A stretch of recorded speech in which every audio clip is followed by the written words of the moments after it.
Okay, here we go. All right. Hello, everybody. My name is Samuel Aguilera, and I'm taking the course JHR 506. That's a grant writing class. If you hear puppies in the background, please excuse me. They're supposed to be in bed, but they see they see their daddy, up, and so they want to stay up. But anyway, um, I have here with you, Mr. Jerome Larez. I'll let him explain his role, but he is with the organization Arttitude. And if I can share my screen for just a second, I'll show you the website to his organization, Arttitude. And there it is. And then let's see if I can get it back to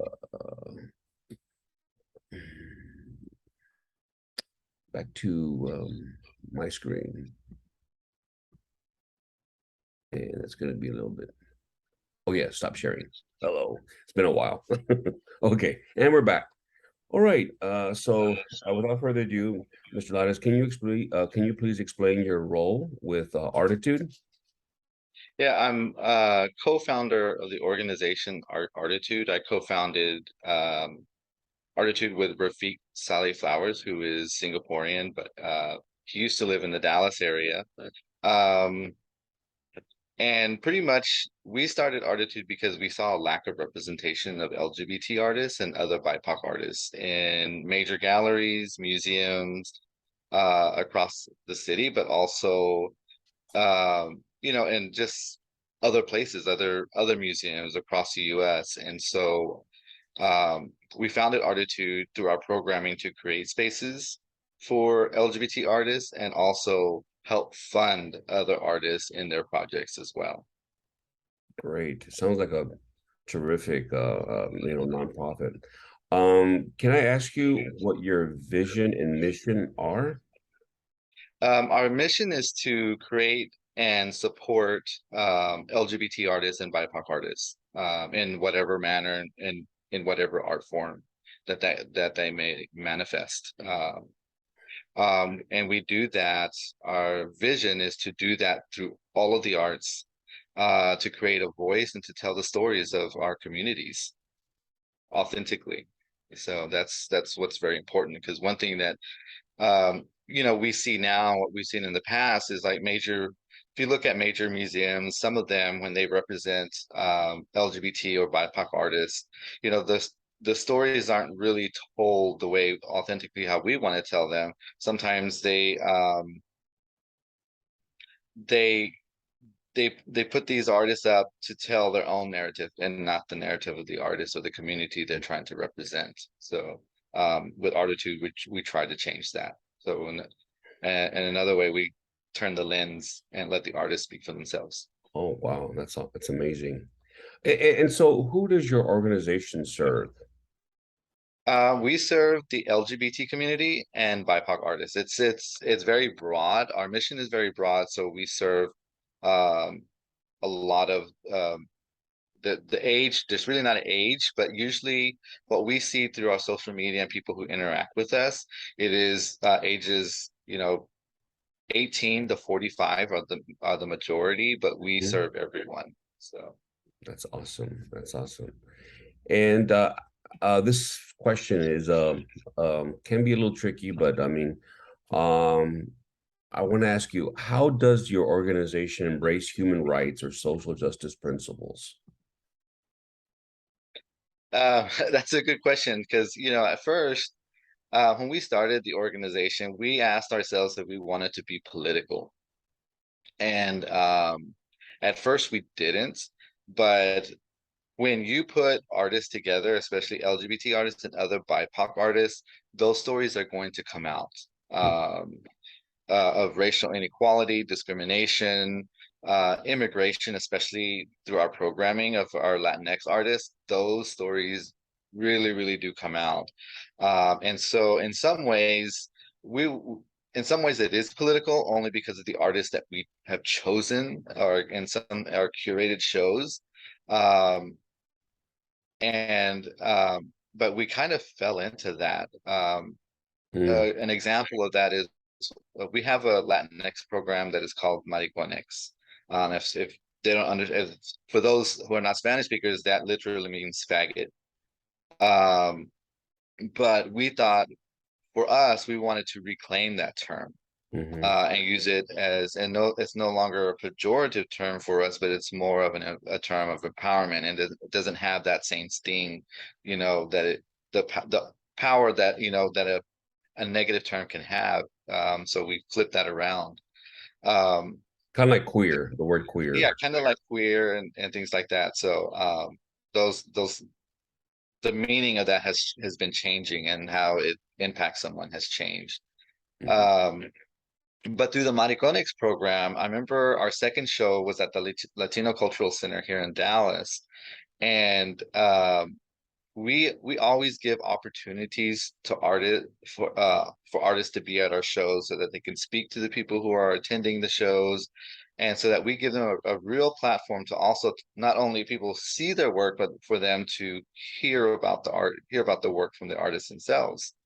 Um, but in that show, many of the artists who were speaking were talking about their journey of their U.S. citizen status, that some of them were not U.S. citizens, and talked about their journeys coming to the U.S. and the struggles that they had. And one story that impacted me the most was um, his name is Marco Sacelo, in which he's a Mexican artist, Hmm. and he talked about his journey coming to the U.S. from Mexico and what that meant, and the struggles that his family went through, being a Spanish speaker, entering the US schools, learning English, all that. And then to find his father uh, his father was taken back to Mexico Hmm. when he was young. And unfortunately, like, his father never made it back. He passed in the process of trying to get back. And, so, that talks about like how families are divided as well because of immigration and things like that. So, but that led us to an annual show that we have now that is I can't even think of the name, but it's about immigration. So our first show, we had about 35 artists from Texas, Mexico, California, and Boston, Wow. all and all with works about immigration and what that means, and what story they bring, and what that means to them. So that's how that has grown, that Mariconex program. And oh yeah, the show is now called Across. Across. Across, Okay. Okay. And so our first show, we had actually a San Antonio artist curate that show, which is his name is Jose Villalobos. Oh, So wow. Okay. I think yeah, I've heard of so him. yeah, he's a very up and coming artist with Arttitude. He was at our first Mariconex show, and we've been able to see him grow as an artist and as a professional artist. So Hmm. All right. Let me share the screen one more time so I can find this program that you're talking about, Maricones. Where could I find under programs, right? under programs, yes. Okay, and this is it right here. Okay, I'm gonna press the learn more button. Talk to me what we see on the screen, if you can, please. So on that screen, we were in the Art and Seek part of it's a Dallas radio and publication. So we were invited to the Dallas Museum of Art to talk about um equity in the arts, because at that time the city of Dallas was rewriting their cultural plan.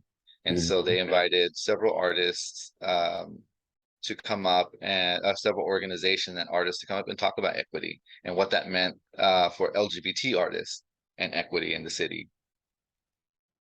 So, And so, go ahead. oh, I'm sorry. So we opened the show with kind of like a fashion show, but Oh, nice. we know a Mexican designer, and we use that, and these were our models. And so They had that Day of the Dead The day, look. yeah, kind of the Day of the Dead theme. Nice, nice, nice. And you mentioned the city. Was the city, a major collaborator? Or were there other collaborators for this project? We've had a lot of collaborators, but yes, we have received funding from the city of from the city of Dallas Arts and Culture Office Mm-hmm. with this program, and then also our Black History program that we have, Mm-hmm. and through our documentary that we do through it's called Transpose. Okay, nice, nice. Yeah, and if I go back to the home screen, here are the your sponsors, right? Well, hold on, so just a Oh second. yeah. Yeah, Yeah, those are three of our major sponsors, but we have other sponsors as well. Art So Foundation, the Moody Fund for the Arts, is that something local or that is Dallas. Uh-huh. okay? Yes, and of course, here's the city right here, Office of Arts and Culture. That's awesome. It sounds like you're having a lot of success with this. What's the future for uh, this program? Or if you'd like, you can talk about upcoming new programs that that So you for. we have kind of three now. Earlier I told you two, but it's really three. And a lot of it is more expanding. But a new program that we're doing, it's called CARES, and I got to bring it up myself so I can talk about it better. Oh, okay, So it's CARES is an acronym, and it means Connection Through Art, Representation, Education, and Strength.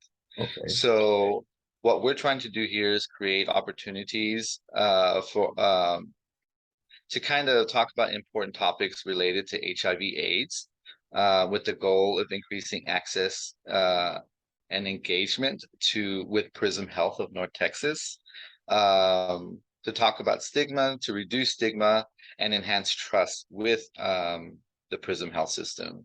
So we've been having conversations with them to see how we could do this, as an arts organization. Hmm.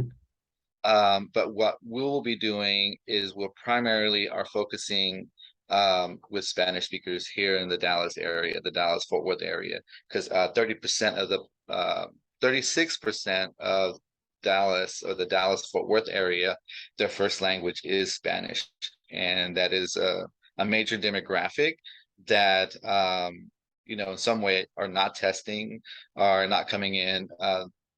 Not receiving care for prevention care for HIV/AIDS. Hmm. Will you be partnering with the city health district for this project?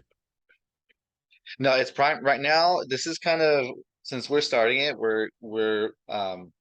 we have currently a memorandum of understanding with Prism Health of North Texas, which is a pretty big healthcare, LGBT healthcare, and they also offer primary care for transgender individuals. So Okay. so we're very happy to kind of begin collaborating with them on this type of project. And so how do you go about, building uh, um, a partnership with an agency that has nothing to do with arts, that's completely, Uh-huh. out of your realm. How does that conversation, transpire? Um, well, it helps when you do know individuals who do work in that organization. Hmm. So what I did, his name is Alex, and so I just emailed him and say, hey, I have an idea. I would Hmm. like to about this idea with you. And Hmm. so when they heard the idea, they were on board. They really liked it. And one thing that they did express was coming out of COVID, they're trying to reach out to the community again. Hmm. And I think with COVID, a lot of things were lost, and that distancing and stuff like that. I think a lot of messages were not really kind of received, And so, and I think with us, because we bring a different demographic as an arts organization, and kind of bringing the two demographics from Prism and Arttitude, we think we can make a difference in the message and who receives it, and hopefully increase care, prevention and care to HIV/AIDS to individuals, not only LGBT but everyone. So. Okay. Okay, good. So you mentioned that you knew this person, and that was your kind of way in. Um, Talk to me about how it's important for a board member such as yourself to network in the community. What are the benefits, and what are the challenges when you're, networking and trying to build partnerships like this one? And when I look for board members, I do look for board members who are capable of networking, and in some cases who already have a network that they come with, Oh, nice. because that helps. But when we started with Arttitude, we were very young, so we didn't really have a very big network. So, um, it's about attending events, knowing and beginning to know people, Hmm. introduce yourself, things like that. Because one thing I have learned is that projects aren't just going to happen, but when you begin to talk to people and know what they're doing, what they do in the community, Hmm. uh, like this project that just came up, when we started thinking about it and trying to see who would work with, we Hmm. all like, oh yeah, we know Alex, and Prism does great things in the community, so let's just reach out to them. Hmm. Um, and if I don't know the person, and for example, there's a board member that says, oh yeah, I know that, I said, well, go talk to them and see what can happen. So, Uh-huh. Uh-huh. but it's all about having conversations, Uh-huh. and just letting people know what you're doing, and someone will eventually like what you're doing. So, Hmm. Hmm. yeah. Wow. Well, Mr. Larez, this sounds very, very exciting. I want to thank you for taking the time to, talk to me about your organization. I wish you lots and lots of success. I mean, you've already had tremendous success. I mean, you recently acquired a grant from Ford Foundation, right? That's correct. That's awesome. That's Yeah. awesome. It Congratulations was on a that. 2-year grant. So What's that? it was a 2-year grant. So yeah. Okay, cool. Yeah. And well, anyway, I want to thank you and for your time. And if you don't have anything else to share, I'm going to go ahead and end this conversation. But like I said, I want to wish you lots of luck. Okay. All right. Thank you very much.